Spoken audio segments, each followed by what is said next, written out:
Welcome Saira. ഞാൻ ഗൗരി ജയൻ.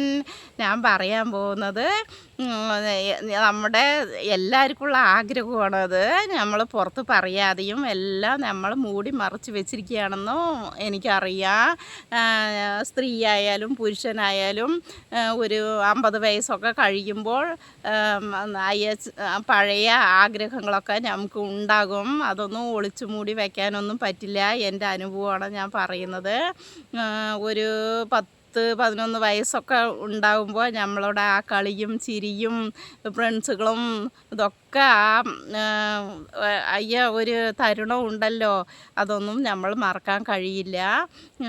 അതായത് ഞാനിപ്പോൾ പറയാൻ പോകുന്നത് എൻ്റെ CDAP സ്കൂളിലാണ് ഞാൻ പഠിച്ചിരുന്നത്, പുതുക്കോട്. അവിടെ എനിക്ക് കുറേ ഫ്രണ്ട്സുകളൊക്കെ ഉണ്ടായിരുന്നു. പ്രേമ, ലത, ജ്യോതി, സ്വർണ്ണലത, ജീന, ജസീന, മുൻതാജ്, കമർ ലൈല, ഇവരൊക്കെ ഒരുപാട് പേരുണ്ടായിരുന്നു. അവരൊക്കെ ഇപ്പോൾ എൻ്റെ ആഗ്രഹം, ഞാൻ ചിലപ്പോഴൊക്കെ ഞാനത് അവരെയൊക്കെ ഓർക്കുന്നുണ്ട്. മധുര മീനാക്ഷി, ഇവരൊക്കെ ഓർക്കുന്നുണ്ട്. ഞാൻ ഒന്ന് കാണാൻ കിട്ടില്ലേ, എവിടെയെങ്കിലും പോകുമ്പോൾ ഒന്ന് നമ്മൾക്ക് അവരെ കാണാൻ കിട്ടുമോ എന്നൊക്കെ ഒരുപാട് ആഗ്രഹിച്ചിട്ടുണ്ട്. ഇനിയും ആഗ്രഹം തീർന്നിട്ടില്ല. അതായത് ഞങ്ങൾ 7ാം ക്ലാസ് വരെയാണ് സ്കൂളിൽ പഠിച്ചുകൊണ്ടിരുന്നത്, പുതുക്കോട്ടിൽ. അപ്പോൾ പിന്നെ എല്ലാവരും തനിയായിട്ട് മാറിപ്പോയി. പിന്നെ അതിന് ശേഷം ഞാൻ ആരെയും കണ്ടിട്ടില്ല. ഒരുപാട്, അതായത് നമ്മൾ ലഞ്ച് ബ്രേക്കൊക്കെ ആ ടൈമിൽ ഊണൊക്കെ കഴിഞ്ഞ ശേഷം എല്ലാം റൗണ്ടിലിരുന്ന് ഊണ് കഴിക്കുമ്പോൾ അങ്ങോട്ടും ഇങ്ങോട്ടും നമ്മൾ കറികളൊക്കെ മാറ്റുന്നതും ഇതൊക്കെയാണ്. അതൊക്കെ ഒരു ആഗ്രഹം. അതൊക്കെ ഞാൻ എൻ്റെ ഓർമ്മയിൽ നിന്ന് മായാത്ത ഒരു സന്തോഷമാണ്. അങ്ങനെ പിന്നെ ഒക്കെ മാറ്റുകയായിരുന്നു. പിന്നെ കമർ ലൈല എന്ന് പറയുന്ന അവർ പിന്നെ നല്ല ഫ്രണ്ടായിരുന്നു. ഒരു 5ലോ 6ാം ക്ലാസ് ആണോ എന്ന് തോന്നുന്നു. ഒരുപാട് വർഷങ്ങളായില്ലേ, അതുകൊണ്ട് കുറച്ചൊക്കെ ഒരു ഓർമ്മ തെറ്റ് അത്ര തന്നെ. 6ാം ക്ലാസ്സിലാണ് തോന്നുന്നു. ഞങ്ങൾ കറികളും ഇതൊക്കെ ഊണൊക്കെ അങ്ങോട്ടും ഇങ്ങോട്ടൊക്കെ മാറ്റുകയായിരുന്നു. അത്രയ്ക്കൊക്കെ ഫ്രണ്ട്സുകളായിരുന്നു. പെട്ടെന്ന് എന്തോ ഒരു കാര്യത്തിൽ ഞങ്ങൾ രണ്ടുപേരും പിണങ്ങി. കമർ ലൈല ഇപ്പോൾ എവിടെയെങ്കിലും ഉണ്ടെങ്കിൽ എന്നെ തിരിച്ചറിയാൻ പറ്റും. എന്താണെന്നാ, എനിക്ക് 6 വിരലുള്ളത് സ്കൂളിലെ എനിക്ക് മാത്രമായിരുന്നു 6 വിരൽ. എൻ്റെ കയ്യിലും കാലിലൊക്കെ 6 വിരലുള്ളത് എനിക്ക് മാത്രമാണ്. അതുകൊണ്ട് എന്നെ എല്ലാവർക്കും തിരിച്ചറിയാൻ പറ്റും. എനിക്ക് തിരിച്ചറിയാൻ പറ്റില്ലെങ്കിലും നിങ്ങൾക്ക് 6 വിരലുള്ള ആ ഗൗരി എന്ന് പറഞ്ഞാൽ എല്ലാവർക്കും തിരിച്ചറിയാൻ പറ്റും. ആരെങ്കിലും എന്നെ തിരിച്ചറിയുകയാണെങ്കിൽ ഒരു കമൻറ്റ് ഹായ് എന്ന് തരണേ. എനിക്ക് ആഗ്രഹമുള്ളത് കൊണ്ടാണ്. ഞാൻ ആ ചെറിയ വയസ്സിൽ എല്ലാവരെയും പിരിഞ്ഞു. ഒരു 10-12 വയസ്സുള്ളപ്പോൾ എല്ലാം പിരിഞ്ഞതാണ്. എങ്കിലും എനിക്ക് ഓർമ്മകളൊക്കെ ഇനിയും മായാതെ ഇരിക്കുന്നത് കൊണ്ടാണ് ഞാൻ പറയുന്നത്. പിന്നെ ഞങ്ങൾ വീട്ടിൽ പോകുമ്പോൾ മധുര മീനാക്ഷി, മധുര പറയുന്ന ആ കുട്ടി ഒരുപാട് ഫ്രണ്ടാണ്. അവർ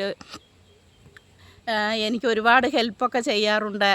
ഹെൽപ്പ് എന്ന് പറയുമ്പോൾ ഞങ്ങൾ സ്കൂൾ വിട്ട് പോകുമ്പോൾ എൻ്റെ ബാഗൊക്കെ ചിലപ്പോൾ അവളായിരിക്കും വാങ്ങി പിടിക്കുന്നത്. അങ്ങനെയൊക്കെ ഇരുന്നതാണ് മധുര മീനാക്ഷി എന്നൊക്കെ. ഇപ്പോൾ ആ സ്ഥലത്ത് പോകുമ്പോൾ മധുര മീനാക്ഷി എന്ന് പറയുന്ന ആ കുട്ടീൻ്റെ വീടൊന്നും അവിടെ കാണുന്നില്ല, ഒക്കെ മാറിയിരിക്കുകയാണ്. ഞങ്ങളുടെ വീടും കുഴൽമന്നത്തിലാണ്. ഞങ്ങൾ വീട്ടിൽ പോകാറുള്ളപ്പോൾ ആ വഴിക്ക് പോകുമ്പോൾ, അതായത് അവരുടെ വീട് താഴത്ത് ടെറസും മുകളിൽ അങ്ങനെ പട്ട മേഞ്ഞിട്ടുണ്ടാവും. താഴത്ത് ഓടും, മുകളിൽ പട്ട മേഞ്ഞമാതിരി അങ്ങനെ ഈ 2 നില വീടായിരുന്നു ആ ടൈമിലുള്ളത്. ഇപ്പോഴൊന്നും അതൊന്നും അവിടെ കാണാനില്ല. ഞാൻ അവിടെ പോകുമ്പോൾ എപ്പോഴും അങ്ങോട്ട് തിരിഞ്ഞു നോക്കുകയായിരിക്കും വീട്ടിലേക്കൊക്കെ പോകുമ്പോൾ. പക്ഷേ അവിടെയൊന്നും അത് കാണുന്നില്ല. പിന്നെ മധുര എന്ന് പറയുന്ന ആ കുട്ടിയുടെ വീടും അവിടെയൊന്നും കാണുന്നില്ല. എല്ലാം എവിടെ പോയി, എവിടെ പിരിഞ്ഞു പോയി എന്നൊന്നും അറിയില്ല. ആരെങ്കിലും എന്നെ തിരിച്ചറിയണമെങ്കിൽ ഹായ് തരണേ. പിന്നെ എനിക്ക് കമൻറ്റിൽ കൂടെ ഹായ് പറഞ്ഞാൽ മതി. പിന്നെ എനിക്ക് പറയാനുള്ളത്, കമർ ലൈല എന്ന് പറയുന്ന കുട്ടി ഞങ്ങൾ പിണങ്ങി. ഞാൻ അത് പകുതിയോടൊപ്പം വിട്ടു. ഞാൻ അങ്ങോട്ട് പോയത് കൊണ്ടാണ്. അപ്പോൾ ആ കമർ ലൈല എന്ന് പറയുന്ന കുട്ടി ഞങ്ങൾ രണ്ടുപേരും പിണങ്ങുമായിരുന്നു. പിണങ്ങിയിട്ടിരിക്കുമ്പോൾ അക്കാലത്തൊക്കെ ഞങ്ങൾ വീട്ടിൽ തമിഴ് സംസാരിക്കുന്നവരാണല്ലോ. അപ്പോൾ ഈ ജാതികളൊക്കെ കേൾക്കും. നമ്മൾക്ക് അത്രയല്ലേ ബുദ്ധിയുള്ളൂ ആ വയസ്സുകളിലൊക്കെ. നിങ്ങളെന്താണ് ജാതി, നിങ്ങളെന്താണ് ജാതി, നിങ്ങളെന്താണ് ജാതി എന്നൊക്കെ ഇങ്ങനെ ചോദിക്കും. ഓരോരുത്തർക്ക് ഞാൻ ക്രിസ്ത്യാനിയാണ്, ഞാൻ മുസ്ലിമാണ്, ഞാൻ നായരാണ്, ഞാൻ ഈഴവാണ് എന്നൊക്കെ ഇങ്ങനെ പറയും. അപ്പം എൻ്റെ അടുത്ത് ഞാൻ പറയുമ്പോൾ ഒരു വ്യത്യാസമായിരുന്നു. അതായത് ഞാൻ പിള്ളയാണ് എന്ന് പറഞ്ഞപ്പോൾ അവർ ഓ പിള്ളയോ, അതെന്താണ് നിങ്ങൾ തമിഴാണോ സംസാരിക്കുന്നത് കേട്ടു. അതേ പറഞ്ഞു. അപ്പോൾ ഓ തമിഴന്മാരെന്ന് പറഞ്ഞാൽ അവർക്ക് അക്കാലത്തൊക്കെ ഒരു വിചാരണയുണ്ട്. അതായത് ഈ വളയൊക്കെ വിൽക്കാൻ ഒരു കൂടയിലൊക്കെ വെച്ചിട്ട് ഈ വള വിൽക്കാൻ പോകുന്നവരുണ്ടല്ലോ, അവരാണ് അക്കാലത്തൊക്കെ ഈ തമിഴ് സംസാരിക്കാറുള്ളത്. അപ്പോൾ അവർ പറയുമായിരുന്നു, അതെ നിങ്ങൾ വള വിൽക്കാൻ പോകണവരാണോ തന്നെയോ, അതാണല്ലേ നിങ്ങൾ തമിഴ് സംസാരിക്കുന്നത് ചോദിച്ചു. അപ്പോൾ അപ്പോൾ അവർ പറയണം, ഓ നിങ്ങൾ പണക്കാരായത് കൊണ്ടാണ് വളയൊന്നും വിൽക്കാൻ പോകാത്തത്, ഇല്ലെങ്കിലൊക്കെ നിങ്ങൾ വള വിൽക്കാൻ പോകുന്നവരല്ലേ എന്നൊക്കെ ചോദിക്കുകയായിരുന്നു. അങ്ങനെ അങ്ങോട്ടും ഇങ്ങോട്ടും പറഞ്ഞ് ഞങ്ങളൊന്നും വള വിൽക്കുന്നവരല്ല, അങ്ങനെ എങ്ങനെയെന്ന് പറഞ്ഞു. അങ്ങോട്ടും ഇങ്ങോട്ടും നീ മുസ്ലിം അല്ലേ നിങ്ങൾ, അങ്ങനെ എങ്ങനെയെന്നൊക്കെ എന്തൊക്കെയോ ഒരു പിണക്കമായി. അങ്ങനെ ആ പിണക്കത്തിൽ കൂടെ അവരുടെ എൻ്റെ അമ്മയെ അവൾ പറയാനും ഞാൻ വന്ന് അവരുടെ അമ്മയെ പറയാനും, അതായത് അവരുടെ അമ്മ ഞാൻ ഓ നിൻ്റെ അമ്മ നല്ല ഗുണ്ടച്ചിയല്ലേ, പിന്നെ അങ്ങനെ കറുത്തതല്ലേ എന്നൊക്കെ ഞാനും പറയാനും, എൻ്റെ അമ്മയെ അവൾ ഓ നിൻ്റെ അമ്മ വെള്ളയാണെങ്കിലും മെലിഞ്ഞിട്ടല്ലേ എന്നൊക്കെ അങ്ങോട്ടും ഇങ്ങോട്ടും ഒക്കെ പറയുമായിരുന്നു. അതൊക്കെ കഴിഞ്ഞു. പിന്നെ അവൾ പോയി അവരുടെ അമ്മയുടെ അടുത്ത് പോയി പറയുകയും അതിന് ശേഷം ഞങ്ങൾ സ്കൂൾ വിട്ടിട്ട് അവരുടെ വീട്ടിന് മുൻവശത്ത് കൂടെയാണ് പോകുമ്പോൾ അവരുടെ അമ്മ അങ്ങോട്ട് വാ കുട്ടി പറഞ്ഞു. ഞാൻ പോയി. അപ്പോൾ പോകുമ്പോൾ പിന്നെ ഞാനും കറുത്തത് കൊണ്ടോ പിന്നെ ഗുണ്ടായിരിക്കുന്നത് വണ്ണമായിട്ട് ഇരിക്കുന്നത് കൊണ്ടോ എനിക്ക് വല്ല പ്രശ്നമുണ്ടോ ചോദിച്ചു. ചിരിച്ചു കൊണ്ടേയാണ് ഈ അമ്മ ചോദിച്ചത്.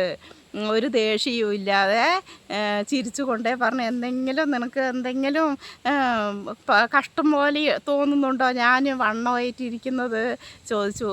അപ്പം എനിക്കൊന്നും മനസ്സിലായില്ല. അപ്പോഴാണ് ആ കമർലയില പറഞ്ഞത്, ഞാനല്ല എൻ്റെ അമ്മയുടെ അടുത്ത് പറഞ്ഞു കൊടുത്തു, നീ എന്തിനാണ് എൻ്റെ അമ്മനെ തടിച്ചെന്ന് പറഞ്ഞ് തടിയുള്ളവരെന്ന് പറഞ്ഞത് എന്ന്. അങ്ങനെ ഈ അമ്മ ശരി ആ തടിയുണ്ടെങ്കിലും പിന്നെ കുഴപ്പമൊന്നുമില്ല മോളെ, എനിക്ക് പ്രശ്നമൊന്നുമില്ലല്ലോ എന്ന് പറഞ്ഞു ചിരിച്ചുകൊണ്ട് തമാശയോടുകൂടി പറയുകയാണ്.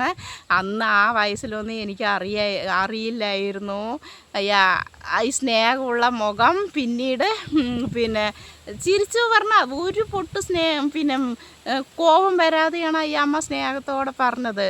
അപ്പോൾ തുടങ്ങി പിന്നെ ഞങ്ങൾ നല്ല ഫ്രണ്ട്സ് തന്നെയായിരുന്നു. കമർലയിലെ അവിടെ ഉണ്ടെങ്കിലും എന്നെ തിരിച്ചറിയണേ എന്ന് ഞാൻ ആഗ്രഹിക്കുന്നു. ഈ അമ്മ ഇപ്പോഴും പിന്നെ അപ്പം അത് പറയാൻ മറന്നുപോയി. ഈ അമ്മ അതിന് പറഞ്ഞ ശേഷം സ്വീറ്റ് കൊണ്ട് തരികയായിരുന്നു. പറഞ്ഞ ശേഷം മോൾ ഇനി രണ്ടുപേരും ഇങ്ങനെയൊന്നും അങ്ങോട്ടും ഇങ്ങോട്ടും പറയരുതേ എന്ന് പറഞ്ഞു സ്വീറ്റും വെള്ളമൊക്കെ കൊണ്ട് തരികയായിരുന്നു. അതും വാങ്ങി കഴിച്ചിട്ടാണ് ഞങ്ങൾ പോയിക്കൊണ്ടിരുന്നത്. അങ്ങനെയൊക്കെ ഇരുന്നതാണ് അക്കാലത്തിൽ. അത് മറക്കാത്ത ഒരു 40 വർഷത്തോളമൊക്കെ ആയിട്ടുണ്ടാകും വിചാരിക്കുന്നു. അപ്പോൾ കമർലയില, ജീന, ശോഭന, പ്രേമ, ജസീന, മുൻതാജ്, ലത, സ്വർണ്ണലത, നിറയെ പേരുണ്ട്, ഒരുപാട് പേരുണ്ട് പറയാൻ. അവരൊക്കെ ആരെങ്കിലും എന്നെ തിരിച്ചറിയുകയാണെങ്കിൽ ഒന്ന് ഞാനാണ് പേര് പറഞ്ഞിട്ട് നിങ്ങളൊരു കമൻറ്റ് ചെയ്യുക, ഹായ് തരിക ചെയ്യുക. എനിക്കൊരു ആഗ്രഹമാണ്, അത്ര തന്നെ എനിക്ക് പറയാനുള്ളത്. ചെറിയ ചെറിയ ആഗ്രഹങ്ങൾ, അത് മറക്കാൻ പറ്റുന്നില്ല. അതുകൊണ്ടാണ് നമ്മൾ കളിച്ചതും ചിരിച്ചതും കല്ല് കളിച്ചതും ഇതൊക്കെ ഒരു ആ ഭാഗത്തേക്കൊക്കെ വരുമ്പോൾ ഒരു ചെറിയ ആഗ്രഹം അത്ര തന്നെ. ആരെയെങ്കിലും ഒന്ന് കണ്ട് കിട്ടില്ലേ, ഒന്ന് കാണാൻ പറ്റില്ലേ എന്നൊരു ആഗ്രഹം മാത്രം, അത്ര തന്നെ പറയാനുള്ളത്. ഞാൻ ഗൗരിയാണ്, അത്ര തന്നെ പറയാനുള്ളത്. എനിക്ക് 3 മക്കളാണ്, 3 പെൺമക്കളാണ്. അവരെ 3 പേരെയും കല്യാണം കഴിച്ച് കൊടുത്തിരിക്കുന്നു. എനിക്ക് 12 വയസ്സുള്ള ഒരു പേരത്തിയും ഒരു 7 വയസ്സുള്ള ഒരു പേരത്തിയും ഉണ്ട്. അത്രയൊക്കെ തന്നെ ഞാൻ പറയാനുള്ളത്. ആരെങ്കിലും എന്നെ തിരിച്ചറിയുകയാണെങ്കിൽ അത്ര തന്നെ, ഞാൻ വെറുതെ പറയുന്നില്ല.